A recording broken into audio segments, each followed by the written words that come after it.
Good morning dear student, welcome back to your mathematics class. Today beta we are going to revise chapter number 13, that is money, and this is our revision number 9. So let's get start.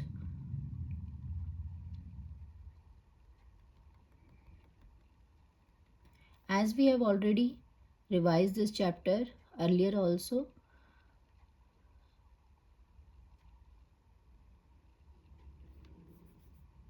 so I hope you all have revised it and you remember these points. Points to remember. The symbol of the Indian rupee is this. So this is the symbol of Indian rupee. Different denominations of notes and coins can be combined to get a total amount. Yes. So I explained to you earlier also that if we take different notes or coins and when we add them, then we get a total amount. For example, let's see here. This is 20 rupee note. Then again we are adding 20 rupee note. Then we are adding 50 rupee note. Then we are adding 100 rupee note. And again we are adding 100 rupee note. So let's count. 100 plus 100 is 200. 200 plus 50 is 250.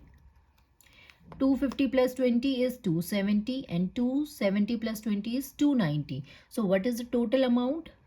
Rupees 290. So this way these are the different denomination. Different denomination mean different value notes. So this is 20 rupee note, this is 50 rupee note. So we are adding different notes to get a total amount. I hope now this is clear. Okay, now let's move forward. Solved example. Read the question and answer you have to give. Okay. First is how many 1 rupee coin is equal to rupees 7. So how many coins you require to make 7 rupees? 1 rupee coins. How many 1 rupee coins will be needed to make 7 rupees? Yes. 1 rupee coin, 2, 3, 4, 5, 6, 7. That means how many coins? 7 coins. So here the answer will be 7 coins. Next is how many 2 rupee coin is equal to 8 rupee. So 2 rupee coin. So 2 plus 2. You will add till 8. So 2 plus 2 is 4.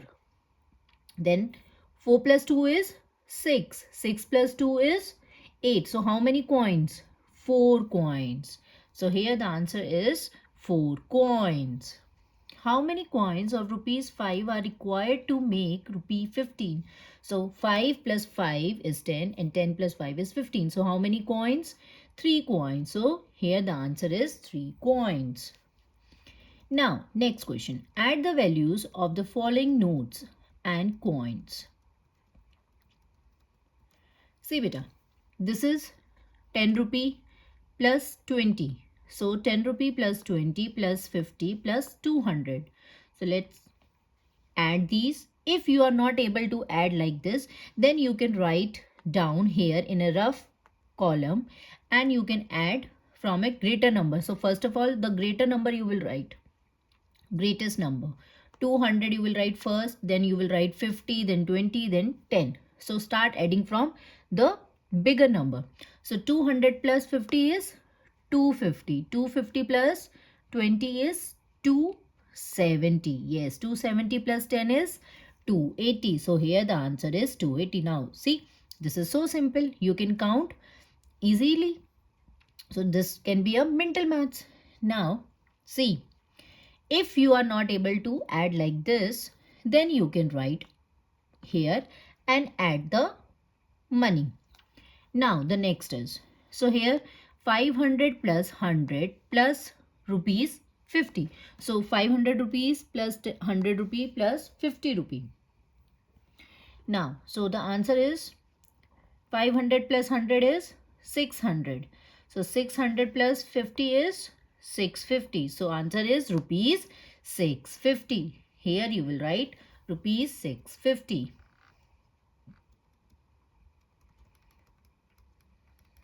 Here beta, I have written the answers also.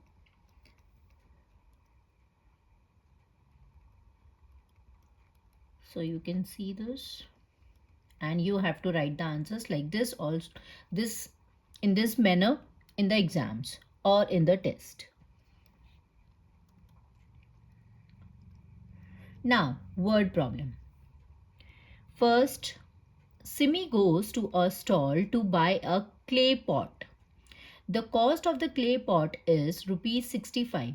Simi gives rupees 70 to the shopkeeper. How much money will be returned by the shopkeeper? Now, beta see.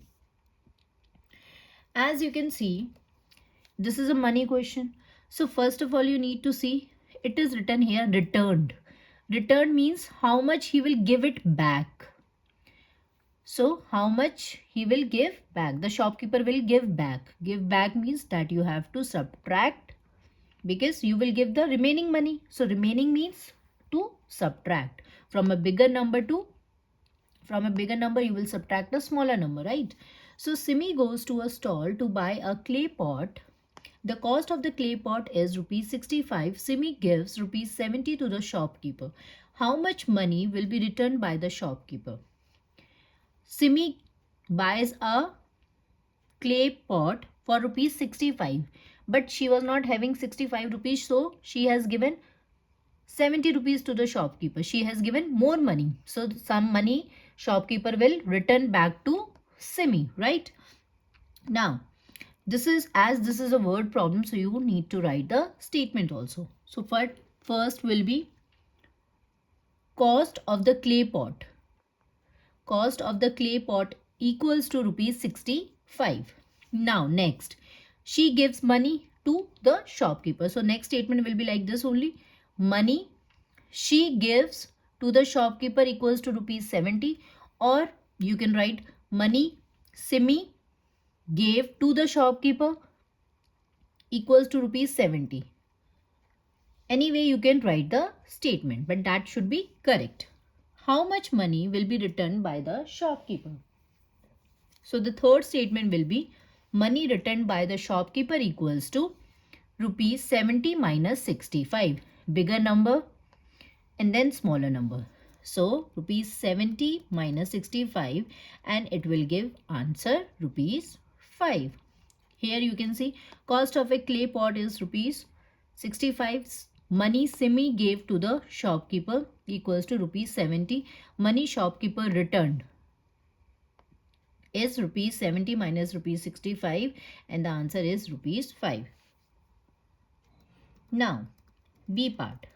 Chand goes to a stall to buy a money box. The cost of the money box is rupees 72. Chand gives rupees 80 to the shopkeeper. How much money will be returned by the shopkeeper? Now, beta, this question you will do on your own. You will write this answer in your notebook. So this is your homework. This is same like this above question A part. So you have to attempt yourself, and you have to make the statements on your own. Yes, students. So note it down your homework that you have to complete the word problem part B and prepare chapter 11 and 12 for test tomorrow. Now we will meet tomorrow. Till then, bye-bye. Take care.